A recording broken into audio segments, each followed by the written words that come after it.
Hello and welcome to the Ice Guys. This is the show that takes you into the world of the National Hockey League. Every game, every day, from a betting perspective.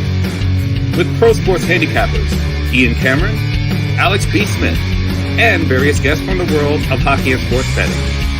And now, here's your host, Ian Cameron. Welcome to the Ice Guys, Tuesday, January 16th. Ian Cameron, Alex B. Smith, and we're ready to break down a Tuesday card with 8 games on tap. It's a massive Tuesday for us, and it's a welcome back to the BetCast for 2024. We're looking forward to it. Make sure you don't miss it. Tonight, 7 p.m. Eastern, our first Ice Guys live BetCast of the new year, 2024 style. And we are excited about it. 8 games tonight, some pretty interesting matchups across the board. Lots of storylines to follow, and a pretty solid betting card, if you ask me, to as well on this slate, especially for live betting. I think it's a really good live betting type of night. If you look at some of the spots that I'll be mentioning, where I think it's better to wait live than bet anything pregame. So it's a great night to have a live betcast tonight, 7 p.m. Eastern. Again, DM me at Bobano Betting. Make sure you know the new Twitter X account profile at Bobano Betting. On Twitter X or AX Smith Sports, DM either one of us or email us for a spot on the BetCast, and we will send you the link. As usual, live betting, commentary, drinking, lots of fun, just shooting the shit as the games take place. Always fun, always enjoyable, and it's like a family affair because it's a lot of the same faces and voices that join us on the BetCasts are great viewers and listeners of the show. So we are excited about the BetCast tonight and excited to have our first one of the year tonight, 7 p.m. Eastern. So make sure you join us for that. No question about it. Because we've got, obviously, a big card tonight, 8 games. We've got the BetCast tonight. We're just briefly going to glance through the recap yesterday and just the only things I'm going to say, Alex, about yesterday is it was an up and down day, but we did end with a nice best bet winner with the Flyers. So shout out to Philadelphia for getting the job done there against St. Louis, and a special shout out to the Anaheim Ducks and the Florida Panthers for a plus 490 draw cash. As high as that, at least I was able to get that price. But even if you'd missed out on that price, you were still able to get at least plus 450 on that in that range, and just one of the bigger draw hits of the year. So that was great to see yesterday, Alex. Yeah, you'll have to put a pin in it next season whenever Anaheim goes back to Sunrise and takes on Florida. It's now 4 years in a row where we have seen the draw cash in. So there's just sometimes just weird spots like that, and you get to hit them, and glad to get that kind of a price.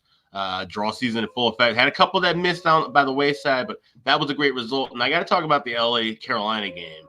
Big unfortunate loss there, missing with Carolina and the draw, but that sets up a huge spot that I've been looking at for the last several days with LA getting that win, finally breaking that 8-game streak. And they're playing tonight, the last game now, before they end up going back home later this week. So looking forward to that. We'll be talking about that game in a few minutes. We sure will, no doubt. And like I say, you've had this process in your mind that you were going to look at it that way with LA for a few days now. So hopefully it goes to fruition with that and plays out the way you hope for. All right, let's get into it. We got 8 games, and we will begin at the top of the card as we always do. Anaheim Ducks, Washington Capitals to get things going. We've got Washington minus 185 home favorite, 6 the total, shaded to the over in this game. I'm taking the price with Anaheim here. I see some good signs from Anaheim. I know it's a back-to-back for them, and it's a rest advantage for Washington because the last time we saw them was at Madison Square Garden Sunday afternoon against the Rangers in a game they lost 2-1. But I just feel Anaheim's the undervalued commodity here, and Washington's the massively overvalued commodity, even with the Capitals having a rest advantage going into this game. I feel Anaheim's better hockey is in front of them, and I don't feel Washington's already had their better hockey, in my opinion. To me, there's nowhere to go but down. Their analytics are bad. They look bad. They've outperformed their metrics. They've outperformed their statistics. They're still likely going to be without Ovechkin, who's a day-to-day, although it's now upgraded to a game-time decision for him tonight with this lower body injury. And then you look at this Anaheim team. They got Leo Carlsson, the outstanding rookie, back from injury. They are still without Minchikov, Max Jones, Trevor Zegras with that group. But no, this is a few games in a row now where Anaheim has put a better foot forward. Obviously, look, they're going to have their share of losses still. We're not going to say that this is a team that's going to make a playoff push. We're not saying this is a very good team by any stretch of the imagination, but that was a gutsy win yesterday against Florida. Red hot surging Panthers team finding a way to win 5-4 in that one. And you look at the recent meetings. Yes, Washington has won in Anaheim 2 straight, but Anaheim's had success here in Washington, including last year. They went into Washington and they beat the Capitals by a score of 4-2. So this is definitely Anaheim plus 155 for me. I think the draw might be in play too, maybe a small sprinkle on that, but I think Anaheim is live here, even though they are the team on the second of back-to-backs. And especially with Washington, with Darcy Kemper in net. We have talked about the fact that Charlie Lindgren started both games over the weekend. Not because Kemper was injured. It's because Kemper hasn't been as good. That's the reason. Lindgren got both games against the Rangers over the weekend. He hasn't been good. He's given up at least 3 goals in 6 straight starts. I mean, that tells you all you need to know right now with this Ducks team, or with this Capitals team. So I know there is some concern with the back-to-back and the big rousing comeback win. Do you fall a little flat here potentially if you're the Ducks? Perhaps. It's a risk you run, but I'm happy to take that risk at a plus 155 price tag. Alex, what do you think here? Ducks, Capitals. The fact that we're kind of worried about a bit of a little letdown with the way that they won that game and having to play in overtime and second and back-to-backs, that's what's landing me more on the draw than Anaheim as a money line dog. I definitely agree with the spot. Like I said, Washington with Kemper, 3rd game in 4 nights. And keep in mind, I think that's more of an interesting spot. When you've had back-to-back day games and then you have that day off and now you have a night game, that's, quite a bit of rest. You would think, okay, well, the back-to-back shouldn't matter. Maybe that's where we kind of see, a little bit kind of a fatigue where you have a fresher Anaheim team that can roll off of the momentum they had yesterday, especially going into overtime, and maybe catch Washington sleeping early. We know if Washington gets down a goal or two, they're not always a team that you can just rely on to come back and give you a ton of offense. So I feel like this could be that game that maybe Anaheim gets a goal early, and then Washington can kind of find their way to float back, but it's not going to be an up and down battle. So I would maybe look at Ducks first period money line and then the draw. So I'll grab both of those now and then maybe look for some adjustments when we're on the betcast tonight. All right, so maybe a first period look for Alex too with the Ducks and the draw here in this matchup here, Ducks versus the Capitals. Definitely of interest here. As far as goal props here tonight, Killorn heating up, Carlson back. Not bad options there as far as some people to look for as far as goal props on the Anaheim Ducks side. Washington, it's largely, it's 2 people to point out for Washington. Mantha, for as much as we've ripped the way he's played in Washington, he's been brutal most of his career here in Washington, but he's really started to heat up offensively this season and especially the last month. And TJ Oshie is someone that's finally starting to heat up as well for the Capitals. And because of those struggles, like he had 2 goals for the Washington Capitals in 21 games prior to his injury. He has 2 goals in 3 games since he's been back from his injury. So he's been noticeable. He's been all around the puck, all around the front of the net. TJ Oshie here, both of those Rangers games over the weekend. I mean, TJ Oshie was a puck hound. I mean, he was everywhere. He could have had probably more than the 2 goals he scored in those games. So, and because of the struggles early in the season, you're getting probably better value with his goal props right now than you would have gotten probably earlier in the season. So, you're getting good prices still on Oshie because of those early season struggles. Like he's in the plus 230 range score. I've seen TJ Oshie most of his career, plus 170, plus 180 in that range. Like he's been north of plus 200 consistently. So that's probably a good value. It's not bargain bin range, but it's still a good bet and a pretty good price for a guy that's heating up right now. And for a guy with his scoring prowess and history, 230 is about as good of a bargain as you might find in his career. So like I said, yeah, no doubt. So that's definitely one that stuck out to me there for Washington. All right, Colorado Avalanche, Ottawa Senators. Colorado looking to bounce back. A loss to Montreal last night on the front end of this back-to-back on the road. They will look to rebound against the Ottawa Senators. And look at the price. How about the fact Colorado's only $1.20 here as road favorites in this game, 7 the total. This is twofold. One, it's the back-to-back spot. That's why the price is a little bit decreased here on Colorado as road chalk. And the second thing is they are really banged up right now, this hockey team, from an injury perspective. And they remain that way. Miles Wood, Bowen Byram, Nichushkin, of course, who is now look, the Nichushkin thing we found out, it's thought initially it was injury, but apparently it's personal health, personal mental health. He's entering the player assistance program with the NHL and the NHLPA. And look, we heard some things, last year about the hotel situation that happened with him, and you wonder, maybe it's time to reevaluate your life choices away from the ice right Maybe. now if you're Valerie Nichushkin. So we wish him well.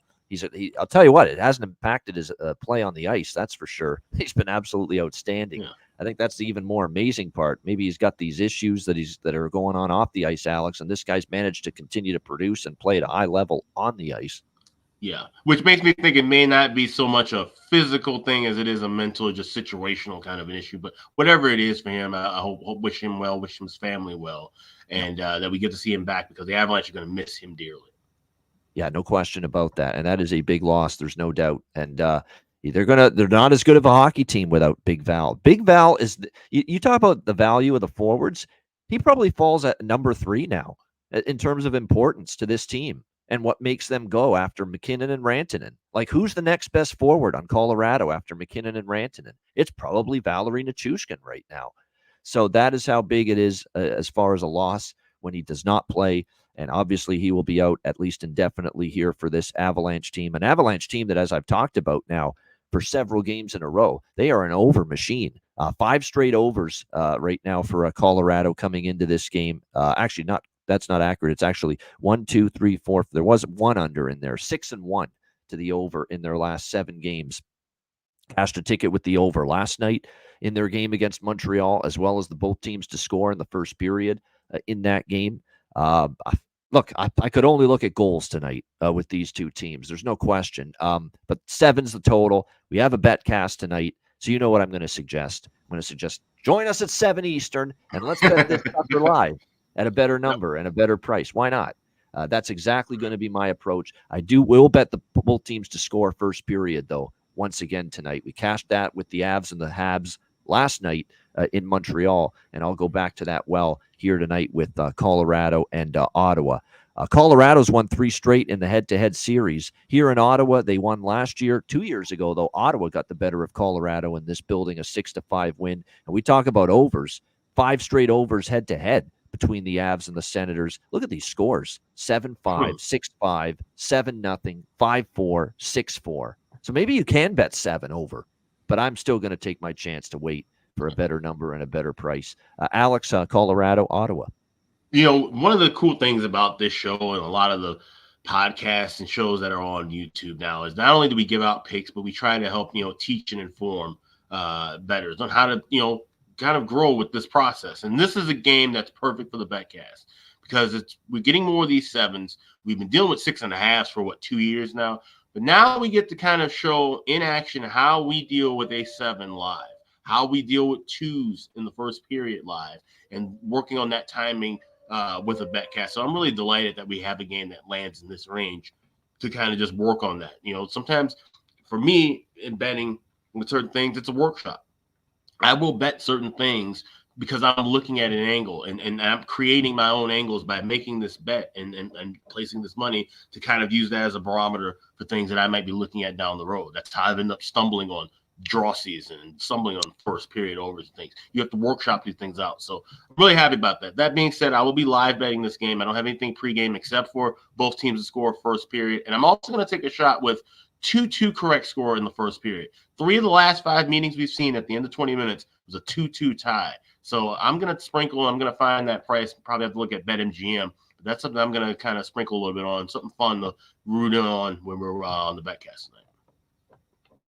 Now, we do have Josh Norris right now, who is currently questionable for tonight for this Ottawa Senators team.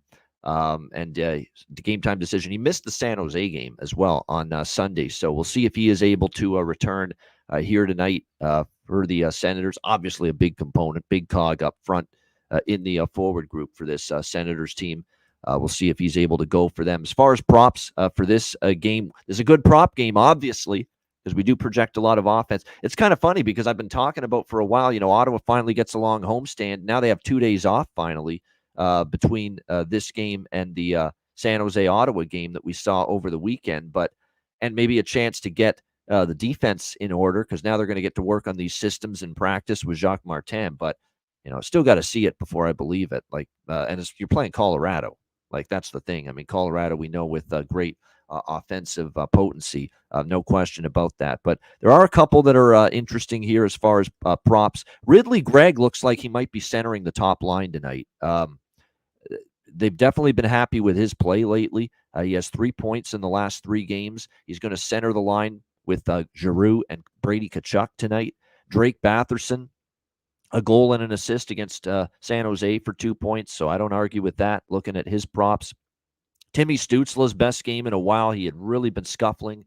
He gets 4 points, all assists in that win against San Jose, which is a great thing to see if you're the Senators. He needs to be great. And Vlad Tarasenko heating up, 4 points in the last 3 games and goals in back-to-back games as well for the Ottawa Senators. So lots of good options here. And keep in mind, with this being a back-to-back for the Colorado Avalanche, it's not confirmed yet, but pretty damn certain at this point in time. We're just going to see Ivan Prosvetov in net after it was Alexander Georgiev in Montreal last night. And Prosvetov has not been good. Remember that Florida game? He got lit up early in that game, and he got pulled on that last homestand. So, it's probably an opportunity for Ottawa to be able to take advantage of that. What are we going to get out of Mads Søgaard is the question. Mads Søgaard in net for Ottawa. And the reason for that is because Anton Forsberg's back on IR. What else is new? Can't stay healthy, that guy. My goodness. So he's back on IR, and it's going to be he'll be the starter tonight. They're going to give Korpisalo a bit of a rest. Can't be much worse, though. I'll say that, because Korpisalo's had a tough year. Forsberg's up and down. Now he's hurt again. But I don't know if I trust Mads Søgaard against a team of this capability. We'll have to wait and see how it goes for him. But certainly I think we'll see goals aplenty. And on the Colorado side, as far as goals, I'm going back to Drouin again. Ross Colton's a great option. I agree with that. He's getting more ice time with the depletion up front for this Avalanche team at the moment. You get other players filling those minutes, getting the bigger roles, bigger ice time. And Ross Colton is one of those players right now for Colorado. So definitely you could see him maybe make an impact here tonight offensively. It looks like Drouin, McKinnon, and Rantanen still the top line. Colton on that second line with Logan O'Connor for the Avs. He's been on that second. He's worth an option too. Logan O'Connor has 6 points in the last 7 games, 2 goals in the last 4 games. Ross Colton, like I said, goals in back-to-back games. And if you really want to take another, bargain bin level type of sprinkle, he's up on the second line, I believe, for the second or third game in a row. Yoel Kiviranta, who used to be with the Dallas Stars organization. Kiviranta is going to be on the second line as well, alongside Colton and O'Connor tonight for Colorado. So you can find Yoel Kiviranta to score a goal tonight, plus 700. Holy mackerel at FanDuel. Might have to put a few bucks on that. We're talking about a second line player plus 700 on a team like this. That's value. There's no question about it, whether they score or not. All right, next up, we've got Seattle. The Kraken taking on the New York Rangers. It is the Rangers here, as expected. Pretty big favorites, sizable favorites, minus 220 home favorites in this game. 6 the total, shaded to the under. Seattle's win streak snapped yesterday with that loss to the Rangers. And we talked about it yesterday with Florida, right? The big win streak gets snapped, bubble burst, and what happens? They lose a second straight. After seeing the win streak snap, they lose to New Jersey. That was the streak snapper, the win streak snapper on the weekend. And sure enough, they lose again yesterday against the Anaheim Ducks. So back-to-back now for the Florida Panthers that they've lost after seeing a big win streak come to an end. I worry about that just a little bit here for Seattle, where they had this great long win streak, lose yesterday against Pittsburgh. Now you're on a back-to-back on the road. Do you lose again here? That being said, I'm certainly not going to lay this price with the New York Rangers tonight either in this game. It's a team that lost the first game of their back-to-back against Washington over the weekend, and even the win on Sunday back home, that was not a convincing win for the New York Rangers. They were kind of in hang-on mode once they had that 2-1 lead, and they were very, very fortuitous, in my opinion, to nurse that game home to the win column. So not exactly the level of form currently against still a Seattle team that's played great. Even though I don't love this spot, even though I don't love that, the game after the long win streak gets snapped is always a game I'm reluctant to bet on a team.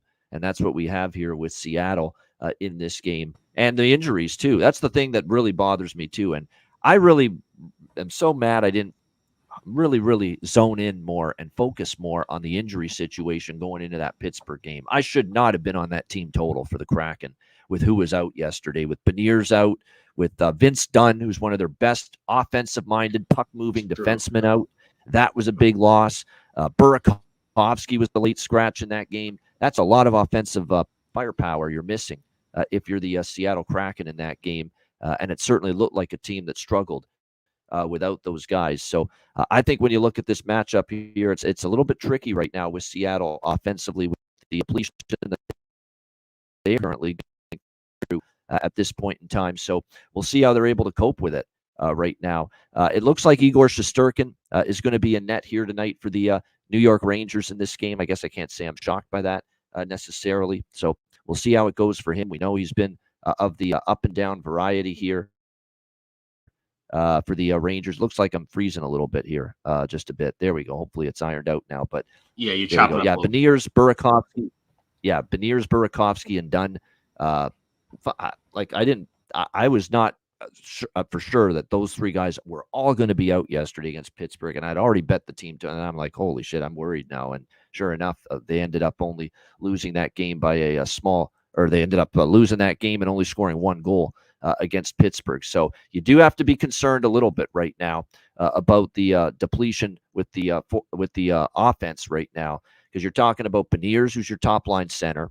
You're talking about Burakovsky, who's a good goal scorer. You're talking about Vince Dunn, your best puck-moving, offensive-minded defenseman on this team, that all might be out for this Seattle team tonight. So that's a concern. Shesterkin in net for the Rangers. We're expecting Chris Driedger tonight for Seattle on the back-to-back. He's projected. He hasn't been confirmed yet. He finally lost a game yesterday. Joey Daccord, it's time to give him a rest. And by the way, I mentioned this online. What an interview with him on Chicklets last week.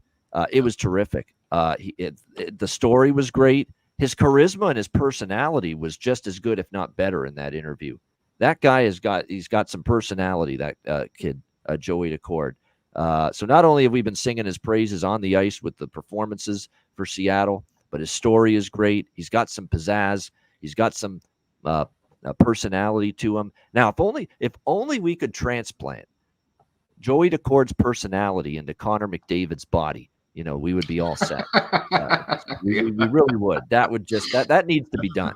See, after watching that Joey Daccord interview, that needs to be done.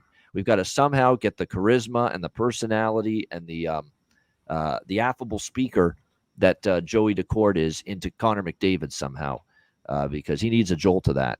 No question about that. But it was a great interview. We're so happy for him. I think we've become big Joey D fans here, sure. Alex and I, these last several weeks. But we don't expect him in net tonight. It's probably going to be Driedger. This will be an interesting game here. The draw potentially, but I don't know. Like, Seattle's going to have to probably tighten things up again, and I think they tried to do that against Pittsburgh yesterday with all the offense out of the lineup. So I don't really have much on this game, side-wise, totals-wise. Even the props I'm not too enamored with in this game, other than maybe Trocheck for the New York Rangers. Slight lean to the draw, but there's others I prefer more than this one. What do you think here, Alex? Seattle, New York. I'm bummed out. I thought for sure you would be on this play because I bet it earlier today, and I wasn't even going to mention it. I have the team total over with Rangers, 3.5 minus $1.15. I thought for sure that was going to be on your card. But I've been burned by it. I've been burned by it 2 games in a row with this team against Washington. Yeah, I get it. But when you look at the spot for Seattle, and like you said, but having those injuries on offense, meaning that they can't really get into that running gun style, which is what works for them, right? And I hope Hackstall realizes this. I know he's a defensive first coach, but man, you got to let the horses go when you have them healthy, because when this team runs and guns, they win. When they start trying to shell up and be a defensive team, then they're the team that's at the bottom of the Pacific. So I hope when they get everybody back to get right back to where they were during this winning streak. But that being said, missing these guys, and now you have Chris Driedger most likely in that. I think the Rangers get their offense rocking and rolling. So I'll take a shot with over 3.5 on the team total for the Blue Shirts. Yeah, I would, from a value standpoint, now you have to trust him to actually do something with the opportunity, which not always the case for this guy. And he's been an enigma since they drafted him with that first-round pick. But Capo Caco for the New York Rangers is on the top line here for the Rangers tonight, the blue shirts with Zibanejad and Kreider. I mean, you couldn't ask for a better opportunity, man. Put the puck in the freaking net, please. I mean, that's what you're here for. You're a goal scorer. You got drafted not because of your physicality. You got drafted to score goals and put the puck in the damn net. And here's your chance now with Zibanejad and Kreider on the top line for this team. Plus 540 at Bet99 for Kako tonight. I'm taking that. Again, this guy is an enigma. He either putting him on the top line for 4 or 5 games in a row may produce diddly squat. I get that. I understand the risk, but I'm going to take that price when I'm talking about at least what we think on paper is a skilled forward, a skilled player, getting plus 540 to score a goal tonight in this game on that top line for the New York Rangers. So there we go. I'm going to take a shot. Come on, Capo, double K. Let's go here. Get that offense rolling tonight. What an opportunity. Top line, Zibanejad and Kreider. So Kako and Trocheck are my favorite Ranger props in that game. For Seattle, the thing is about the injuries, it opens up opportunities and spots for other players. It looks like Wenberg might be worth a look. Schwartz might be worth a look here, maybe on the Kraken. Ty Cartier, fourth line, but he did score in a recent Seattle game, so maybe there's some value there as well. All right, Islanders and Jets. Winnipeg minus 180, home favorite, 6 the total here in this game. I posted something that someone, Josh Inglis, writes for Covers, does a good job. Islanders team total under 2.5 in this game, minus 120. The opponent team total under in Winnipeg Jets games is cashed in 12 straight. 12 straight games for the Winnipeg Jets. Their opponent has stayed under 2.5 goals with their team total. So pretty amazing run as far as that's concerned. And pretty tough to argue with that. I don't bet unders, but just because of that stat alone, I'll certainly lean in that direction. Under 2.5 for the New York Islanders team total, which is at minus 120, minus 130 with that Isles team total under 2.5. I mean, what can you say?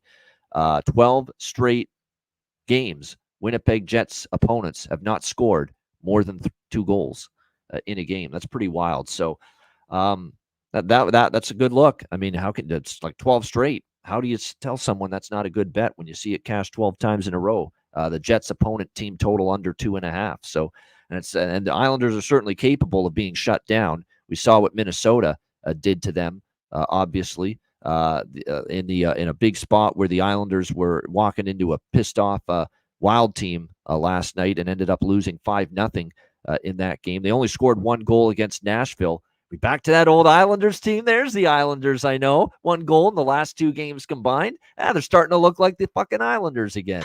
All right. They're starting to look like the old Islanders that we know and love. So I don't really have much on this game other than it's the Islanders, so I have to bet the draw, and I'm going to do that, sprinkle on it. Although I do think Winnipeg, when you look at the fact that they are off a very rare loss, 2-0 to the Philadelphia Flyers on Saturday night, you might get them not looking past this team and looking to put their foot on the gas pedal. That would be my concern about the draw here, that maybe they can win this within 60 minutes. But I'm going to sprinkle on the draw, and certainly I would lean to that team total under for the Islanders. It's hard not to, with Winnipeg's opponents in 12 straight games scoring 2 goals or less entering tonight. What do you think here, Alex? Islanders, Jets. That's a fascinating stat and something to definitely. I wish I had been on that longer time ago. Especially since said 22 of the last 23 or 24. That's a hell of a run to go. But this spot, it might be a little bit tricky. The Islanders have been struggling a bit offensively. This is a team that they have been rolling against. They've won the last 8 meetings against Winnipeg, and the fact that they've been kind of struggling a bit, maybe they unleash things tonight. I like the draw here, because it is the Islanders, and Winnipeg's that kind of team that at home, I feel like they play a little bit tighter. We see them kind of, blow out and get those late goals late on the road. But at home, I feel like they play a tighter game. With this draw at plus 350 is definitely worth having. And I would even take a shot at the under at 6 minus $1.20. We've seen the under cash in 7 of those last 8 meetings. So it's been a low-scoring series, and it's been a one-sided series toward the Islanders. I'd be a little bit careful with some of those sides that are kind of favoring the Jets winning this game. Just going to roll with the draw. All right, draw for Alex. As far as props, I do want to point out Scheifele looks like he's out again for Winnipeg, and Gabe Vilardi right now might miss this game, illness-related absence for him possibly tonight. He's going to be a game-time decision for the Winnipeg Jets, so there could be a shake-up up front. I like Perfetti props, as I've mentioned. I've been on Cole Perfetti props quite a bit this year. Looks like Adam Lowry is going to get moved up a bit from the 3C spot to the 2C spot, the second-line center, potentially for the captain of the Winnipeg Jets, Adam Lowry. And he does have 5 points in the last 4 games. Most of them assists, but he does have 1 goal as well. So this could be an Adam Lowry night, especially off a loss. I find Adam Lowry, when they're off a setback, he even plays better and he's even more noticeable. The leader that he is, the great leader that he is one of my favorite captains. He really is. From a leadership standpoint, both ends of the ice, hard forecheck, never takes a shift off, drops the gloves. He's been in some dandy scraps in the past, by the way, Adam Lowry. So there's nothing not to like about the person. Absolutely, Adam Lowry, and apparently great guy off the ice too. So nothing not to like. Wouldn't surprise me if he takes the opportunity here to get on the board here tonight for the Winnipeg Jets. All right, LA Kings, Dallas Stars. We've got Dallas minus 135, home favorites, 6.5. The total here in this game. I'll tell you what, I don't care how it cashes as long as it does. But it somehow did the over yesterday with the Kings and the Hurricanes, mostly because of LA.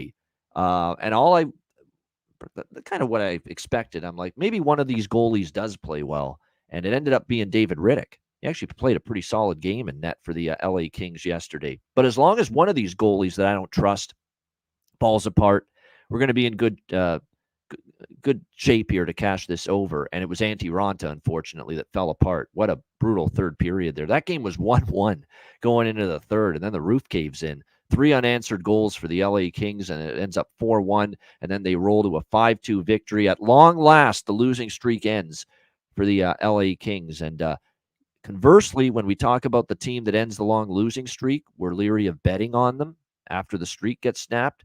Usually when a team ends a long losing streak and gets that first win, usually I like to back them the next game, but I'm not going to.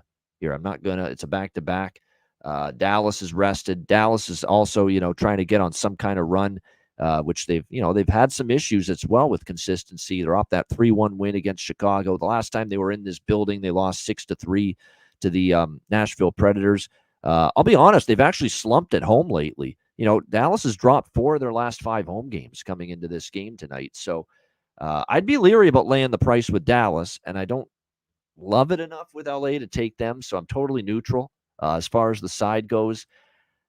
I feel like tonight's the night to take one more look at this double with the first period and full game over here with the Kings and the Stars. One more shot with it, because look at Dallas. Let's put this little funk in perspective with the first period unders.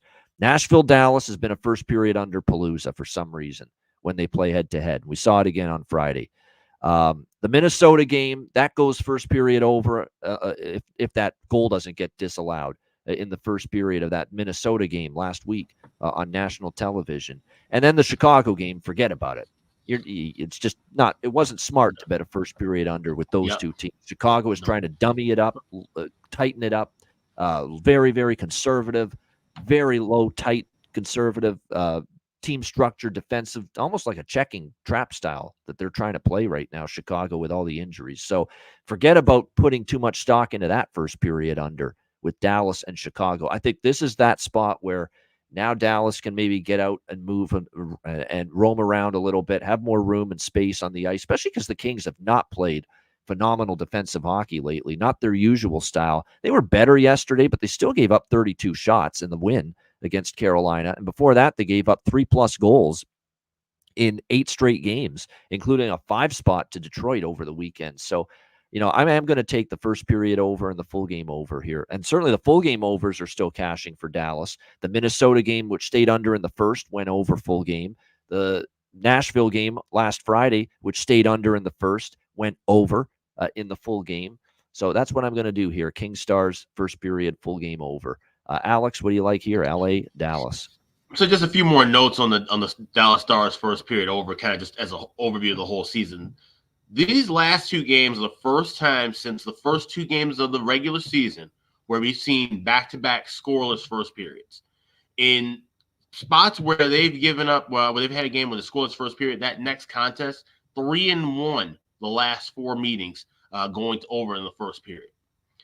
Also looking at the fact of Dallas, like I said, the pace of play has been dictated by their opponents in the last several games. If they let LA dictate the pace, it's going to be a much higher scoring affair, like I said, overall. So that's the lending to looking at this angle. It's not about the trend anymore or the streak. We're just looking at this as a particular individual spot. I'm going to be waiting for both the full game and the first period overs live. I also will sprinkle on both teams to score in the first period. Those are smaller looks. But what I like more than anything else here is the draw. And it has a lot to do with LA winning yesterday. Like I said, this LA win yesterday, I wasn't happy about it because I had the draw in Carolina in that game yesterday. But it does set up a spot that I'm looking for down the road. And in predicating with that is, it doesn't matter if LA wins or loses this game.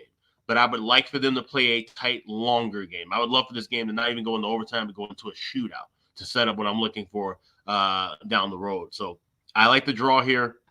I will be on first period and full game overs. I'll be grabbing those during the betcast and also have both teams to score in the first period.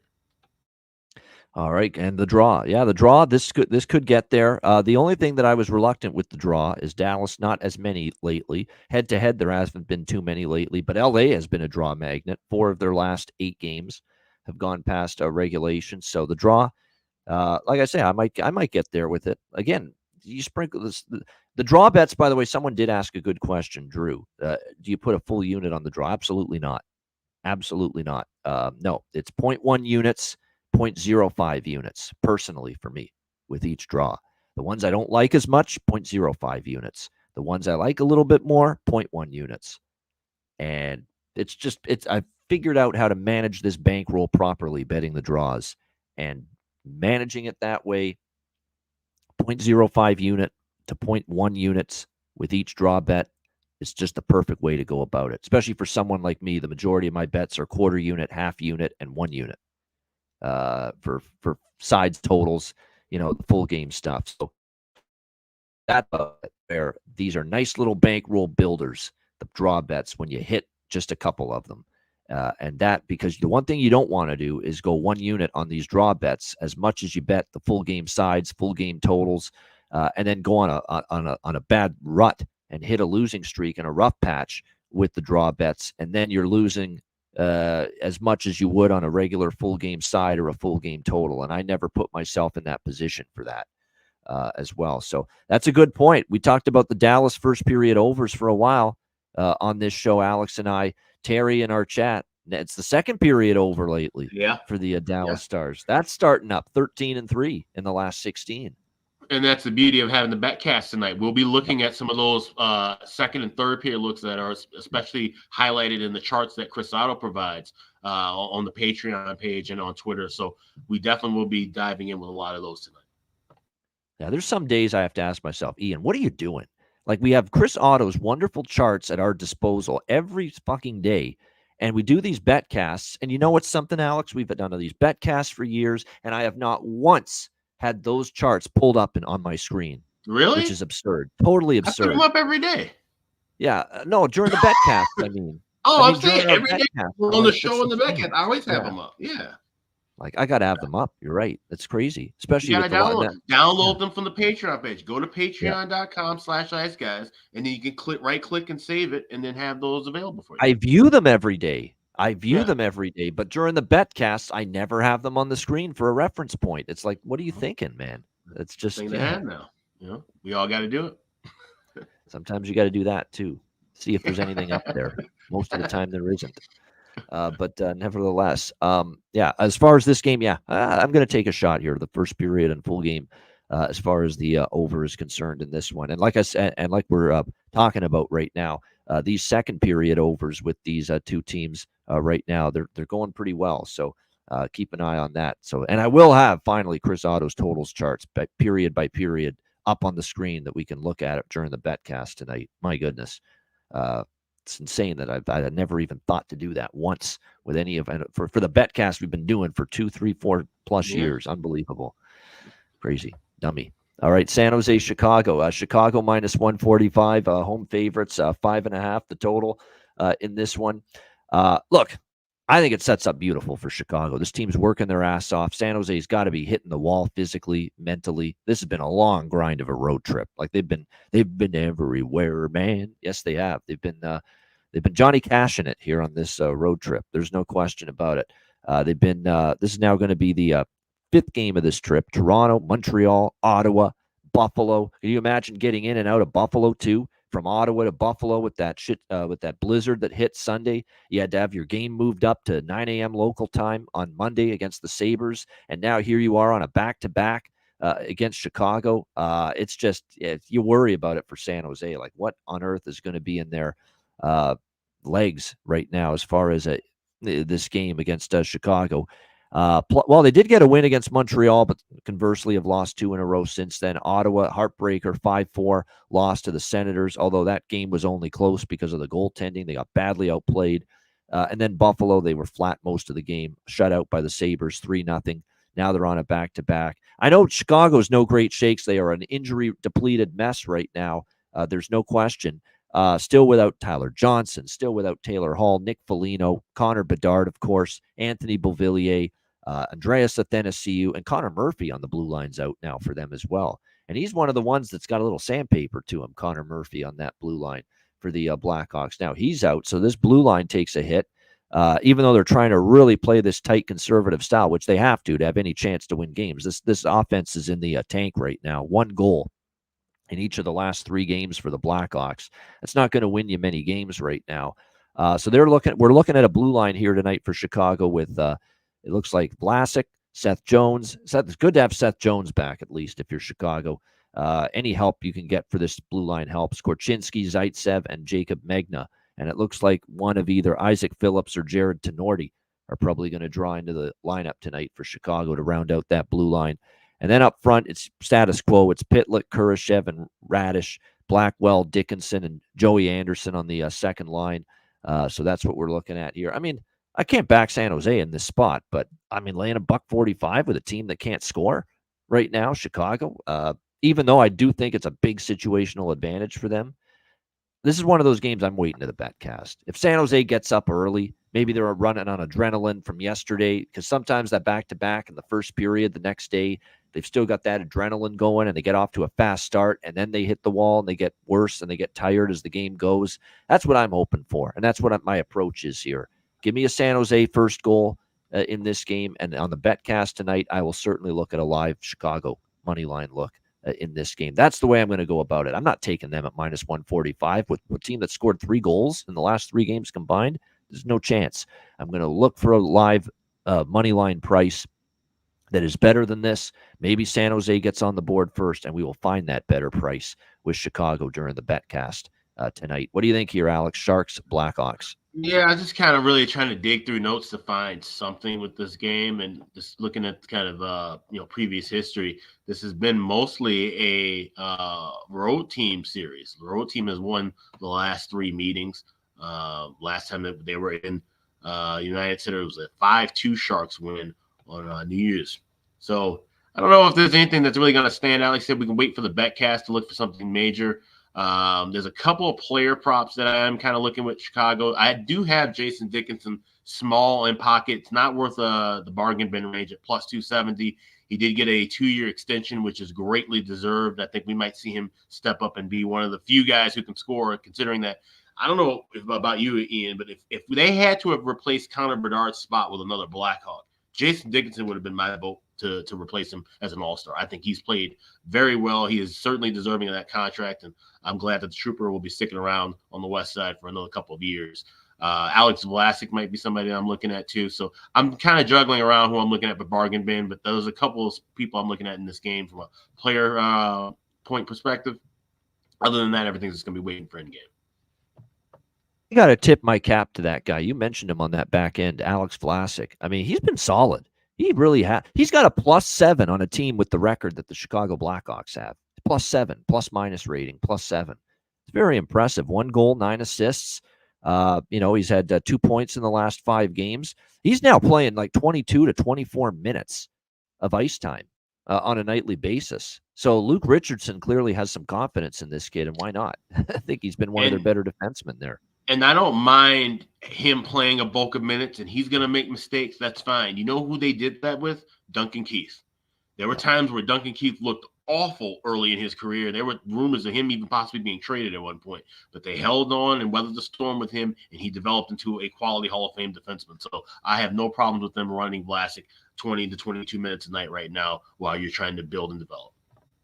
Yeah, no argument there. I mean, there's so many great value props for Chicago because of the injuries, but they're not scoring. Like you can only bet the price based on the spot in the lineup. At the end of the day, they have to put the puck in the freaking net, and nobody's doing that consistently for them right now. I mean, I would love to jump on here and say, yeah, I'd love to take Rem Pitlick plus 700 to score a goal tonight. He's done jack shit since he's been up there on that top line, and he's missed a million chances for Chicago with Kurashev and with Radish. I'd love to say, let's go back to Colin Blackwell, but he's cooled off again a little bit. Like, there's just no one you can say, really, I've really got that confidence they can get that puck in the back of the net for me tonight for this team. Yeah, but we are talking about Mackenzie Blackwood starting, though, for San Jose. Yeah. And, look at the numbers. That doesn't really help anything either because his numbers against the Hawks are good. 3-0-1 with a 2.46 goals against average. So, yeah, it's tough to make a case for a lot of guys in this game. Yeah, it sure is. There's no question. And the San Jose actually has scored a few goals recently. I mean, the Montreal game, we saw them win. They were able to get the offense going at least to some degree there in that game. We'll see if they can light the lamp here. Zetterlund's been good for them, and they are actually getting nice production from Zadina, that prospect that came over from Detroit, and is getting another look here. It is Mrazek for Chicago, and it's Blackwood. For San Jose. That is your goalie matchup tonight. Mrazek's been playing his ass off lately, but at the same time, you worry about running him into the ground because he is injury prone. And just not even injury prone, but just fatigue in itself. So that's the other thing that's kind of concerning here, too. It's not like, if they were giving Soderbaum a start, then we'd just be all over San Jose plus money. But everything's just kind of conflicting right now. Yeah, absolutely. No question about that. And by the way, I want to point out, I forgot to mention this, and I should have, about the Islanders-Jets game. We might be seeing a Ken Appleby sighting as their goalie tonight because Varlamov's on IR. Sorokin was in last night, and Appleby came in, he came into the game last night against Minnesota to relieve Sorokin, but it's a back-to-back. So, I think all along there was probably a good chance Ken Appleby plays tonight for the Islanders at the beginning, but now because he got Sorokin gets pulled, do they go back to him tonight in this game? So that ends up being the question going into this matchup here tonight. Hopefully he'll be playing good in the neighborhood tonight. Ken Appleby tonight for spelled differently though. Yeah, that wasn't an injury related pull for Sorokin though, right? No, it was just struggles. Okay, so then that might have been the reason why they pulled him a little early, though. Let him rest and recoup and get that over, and then he could start tonight. So that's definitely one you want to check with. We can't just automatically go and say Appleby starting. We definitely got to wait and hear official confirmation. Yeah, absolutely. Yeah, that's the problem. You're right. 100% in the chat there. Finish flashlight.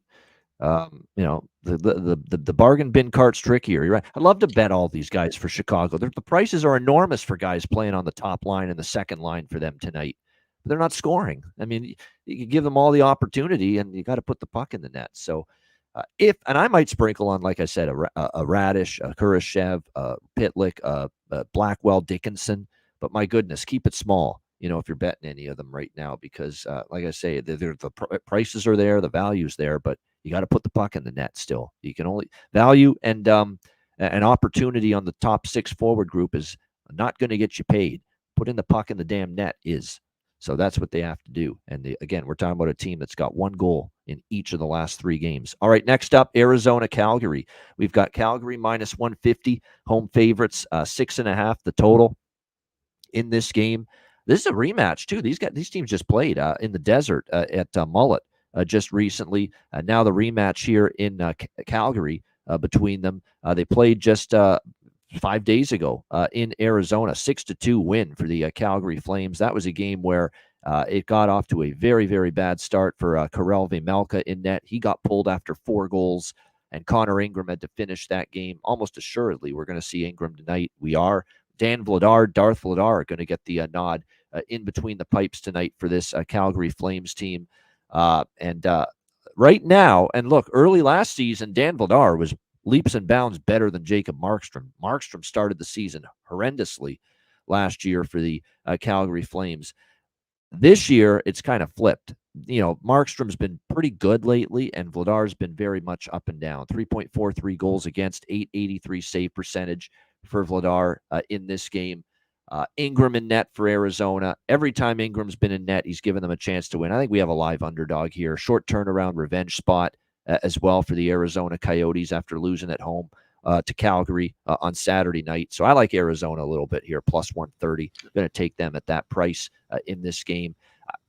I lean to the full game over, but you know what I prefer with Calgary, and I'm going to stick to it, and that's the first period over. First period overs for Calgary are really the bet that's been rolling in here lately for them. You look at the last few games, even the Vegas game on Saturday between these two teams. No, it was last Thursday, I should say, when they played Arizona.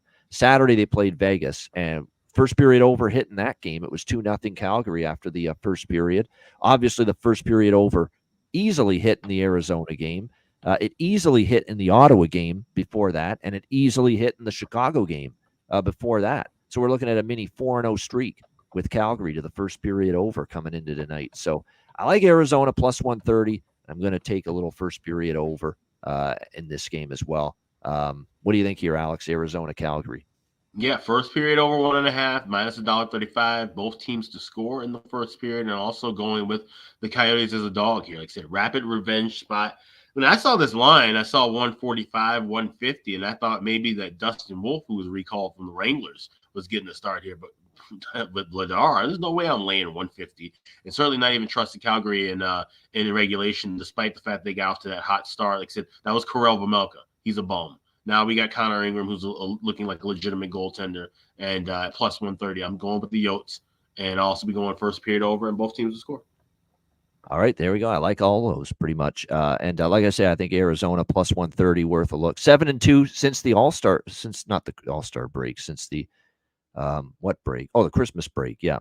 7-2 first period over for Calgary, says Rich H in the chat. So yeah, and I like the full game over a little bit, but it's weird. I have a goalie I think can give up goals in Vladar, and I have a goalie that I'm not so sure gives up goals in Ingram in the other. That being said, Calgary's offense is rolling. Yeah, this is going to be a test for Ingram, though. Calgary's offense is playing well right now. They're getting contributions from Sharon Govich has been great. It's Blake Goldman. That's 100% true. Blake Goldman lately for the Calgary Flames. Very humble, though, in his interview. He said, I really don't look to score goals. My focus is defense, being a good player away from the puck. Well, could have fooled me, man. 4 goals in the last 3 games for Blake Coleman. So you obviously have to look at his props right now. Continue to go to that well with him. For Arizona, it's been more of a scoring by committee type of situation for them going into this game. Keller's obviously been good, but again, you never get the great, optimal prices for his goal props. But certainly you're right for Calgary. Blake Coleman is the easy choice. And they're finally starting to adjust, though. I mean, we're now closing in on plus 200 for Blake Coleman when he was like plus 350, before this little hot streak started. So we'll give the odds makers for a change a little bit of credit. They are adjusting for a change with some of these goal props involving players playing well. For Arizona, Gunther I've mentioned, Kerfoot, Kerfoot's played pretty well.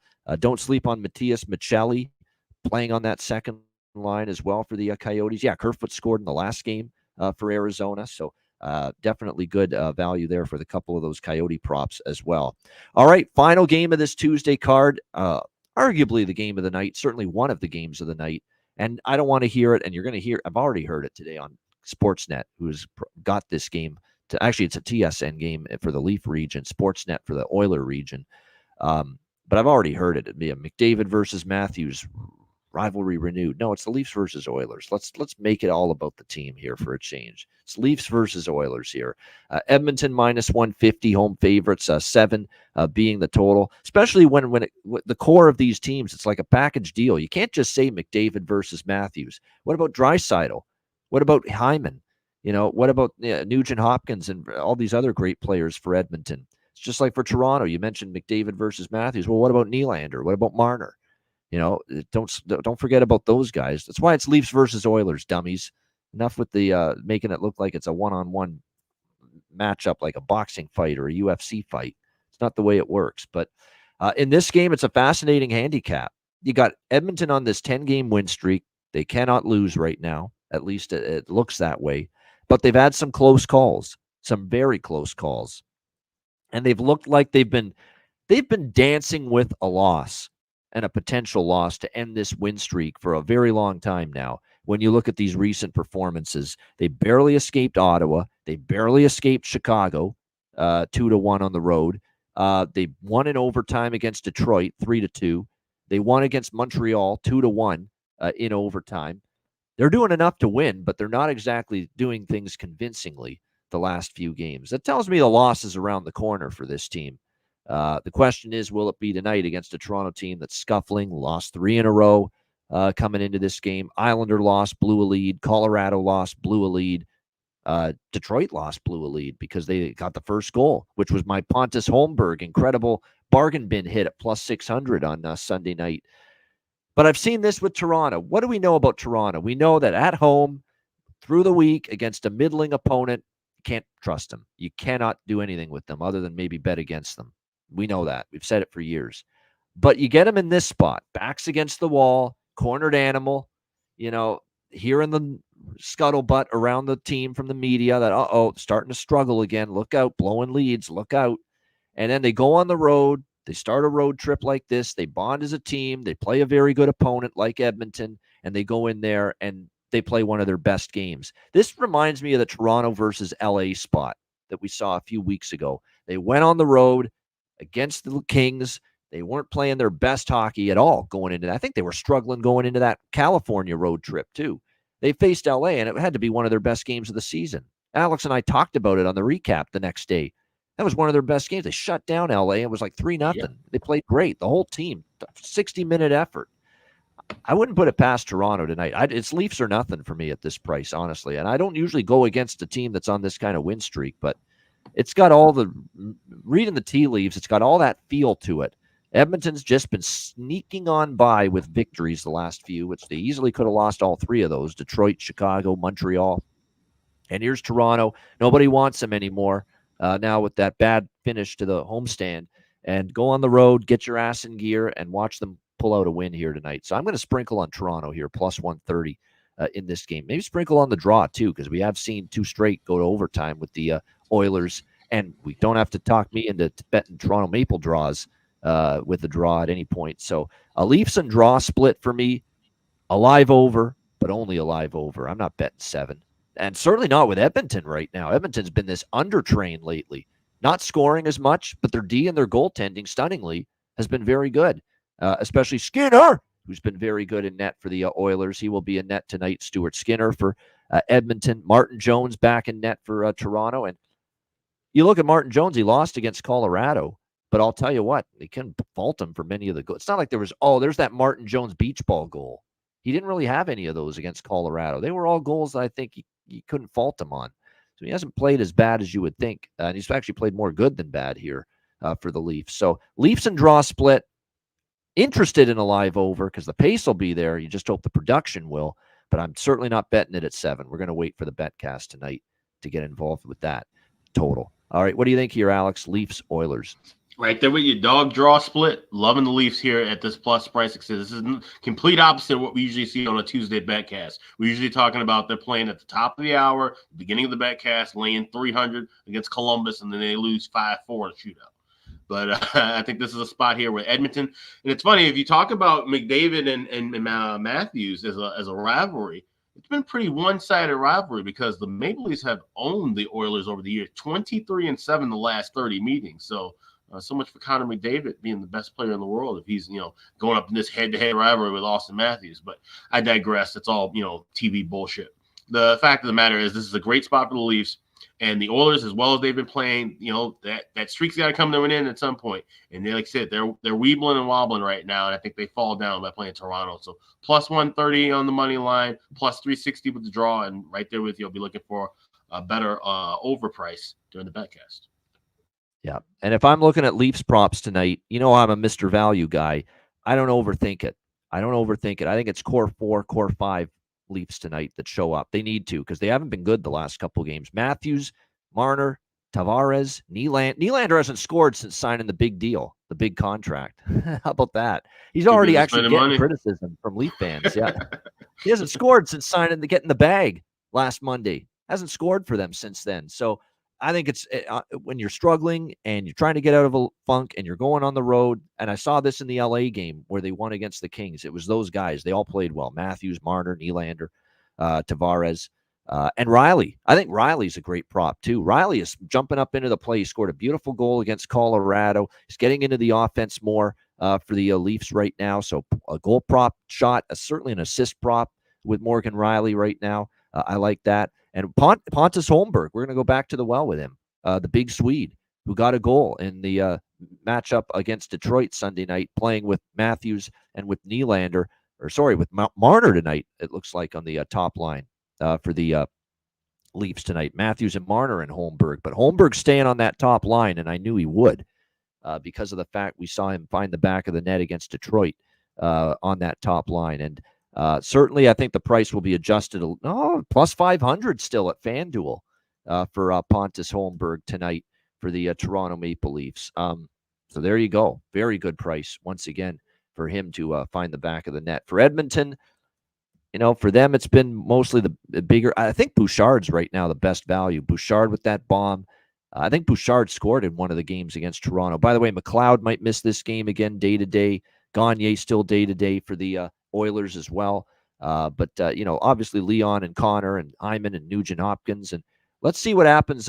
By the way, too, someone pointed this out in the chat, and it just clicked in my head right now to mention it. This guy can't score, though, for Edmonton this year, and he's only on the fourth line, but he was a member of the Leaf organization. If you want to buy into that theory, Connor Brown, but he hasn't scored a goal, and he's had a million chances, and he's got zero finish right now. None whatsoever. He has had the chances. He had 4 shots on goal against Montreal. So again, it's the same old thing with Connor Brown. He can skate. He's a wonderful skater. He gets chances. He has zero finishing ability. None. Zero. None at all. 0 goals for him this year, and he's had chances galore. But he is against the team that he initially started his career with, which is Toronto, now playing against them. He's plus 570 at Patano. If you want to buy into that angle, go for it. But it's tough to get there, Alex. The guy has no goals. He's got a million chances, and the puck's not going in. Same old Connor Brown. Yeah. That's been his career. Yeah, pretty much. Yep. So that's why it's tough. I agree with the angle. I like it. That's an angle I like, but I just don't know if I trust Connor Brown to make good on it. Great stuff. That's the Tuesday card. Shout out to everyone in the chat. Breaking news before you get to into the show. We got Jack Eichel out week to week. They said he had a surgery on a lower body injury, so he will be missing the All-Star game. That's another star missed, and he'll be out week to week, they said. So just seen that on Twitter. Yeah, absolutely. Joshua, good call with the Ducks there.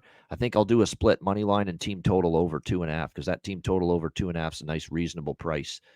You never know. It could be one of these, deals where they lose 4-3 or something. And, I don't want to deal with that. I'd like to have some kind of profit shown from that if that's the case. Yeah, and that team total for Anaheim's 2.5 minus 112. It's a very, very cheap price. So, yeah, absolutely. I'll split it up. Mm-hmm. Money line and team total over 2.5 minus 112 for Anaheim in that game. No question. All right, good stuff. Again, our betcast tonight, 7 p.m. Eastern. DM or email me or Alex to get the link for the betcast if you want to join us during it on the stream, on air, and we will get you on the betcast tonight, 7 p.m. Eastern time. Drinks, of course, live betting, commentary, lots of fun, great group of people we always hang out with for the betcast, our great viewers and listeners, 7 p.m. Eastern tonight. Make sure you join us for that. And make sure if you're not already, you missed it if you haven't signed up already, patreon.com/Ice Guys, just $10 per month. And you could be part of what we had going on yesterday, a nice little impromptu mini live betcast for an hour right before we did the live show yesterday. We decided we'd do a brief mini betcast for the Martin Luther King afternoon games for about an hour. And we will have our first full exclusive Patreon Ice Guys live betcast coming up. It will be before the end of January. That's all I will say about when it will be for now. just know that if you're a Patreon member, the day of that betcast, we will post the link, the YouTube link for the betcast, almost like surprise, like we did yesterday with the impromptu one. And that will be your alert that we will be doing a live betcast exclusive to Patreon members and subscribers. And we will have one before the end of January. So make sure you sign up. $10 per month, patreon.com/Ice Guys. Our daily card is there. Sides, totals, player props, goalie charts, totals charts, and we've got more bonus content coming up in the new year, videos, bonus shows, exclusive live betcasts. We're going to do at least 1 or 2 exclusive live betcasts on Patreon. That's in addition to the main betcast that we will have every month for everybody, just free for all, the regular monthly betcast. So again, make sure you sign up, patreon.com/Ice Guys, just $10 per month. And again, that financial commitment and the dollars that you for your subscription and membership on Patreon will help keep this show going for many, many, many years to come. Patreon.com/Ice Guys, just $10 a month. And last of all, of course, the Ice Guys store. Get your gear, get your merch there, iceguys.myspreadshop.com. Yes, last but certainly not least, we've got all of the merch items you need right now in stock. And today is the last day for free standard shipping right now. So you don't want to delay. You'll have some time between now and the betcast. Take a browse and, peruse around. We've got all the draw season merch. We've got our regular classic logo merch. We've got every item you can think of that you'd want for you and the entire family at iceguys.myspreadshop.com. iceguys.myspreadshop.com. Check it out there. All right, bargain bin special of the night. Alex, what do you got for us with this?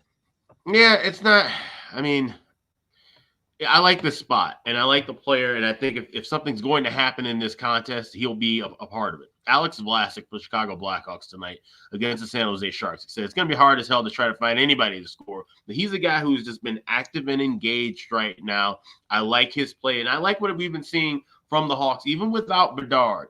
We haven't been seeing the offense, but we've been seeing some of the guys. We're learning now as Hawks fans, and I'm sure the brass and the front office as well. We're seeing the guys who deserve to be in that uniform next year and the guys who don't. One of the guys that do is Pickles, Alex Vlasic. So give me him plus 800 to get a goal tonight. You can find that at BetMGM and a couple other books. Plus 800 for Alex Vlasic to get a goal tonight for the Hawks.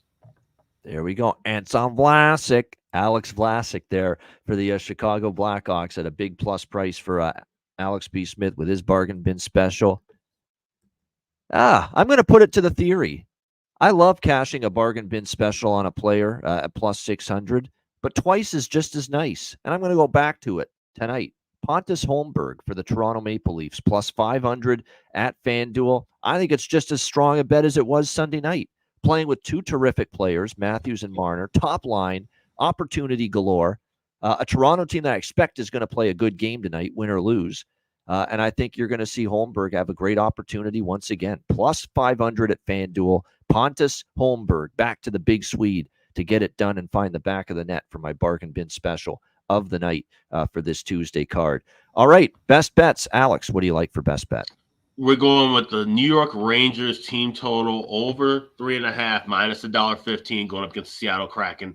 Yeah, it's been a nice run with the Kraken, but like I said, now Chris Drieger most likely going to get the nod in net. They're missing some guys on offense. This Rangers team will be primed and ready at home to get some goals here. So let's go Blue Shirts over 3.5 team total. That is my best bet for this Tuesday. All right, New York Rangers team total over 3.5. Best bet for Alex B. Smith. Hopefully they get their ass in gear and get to 4 goals after letting me down not once but twice with their team total over the weekend against Washington. Alex with the Rangers for team total over 3.5 for his best bet here for this Monday NHL card. My best bet for this NHL card, and it's a good card. There's lots of decent opportunity. Let's go with an underdog here. I go with more totals. You'll probably notice that when it comes to the best bets. But we did cash a best bet side last night with Philadelphia, getting the job done against St. Louis for my show best bet. Let's go with another side for the best bet tonight. And I like this price. I like this number. I like this spot. They catch this team coming off a very successful road trip, coming back home. And Arizona just lost to this Calgary team last week at home. Now they're on the road. They've got the better goaltender in net. I like the price, and I think they get redemption. And I think Calgary off some nice wins there, especially the Vegas win.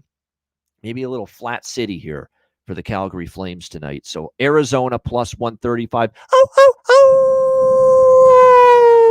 Arizona plus 135 at Bet365 for my best bet for this Tuesday NHL card. Got to throw the coyote sound in there at the odd time. They're a best bet for me on the show.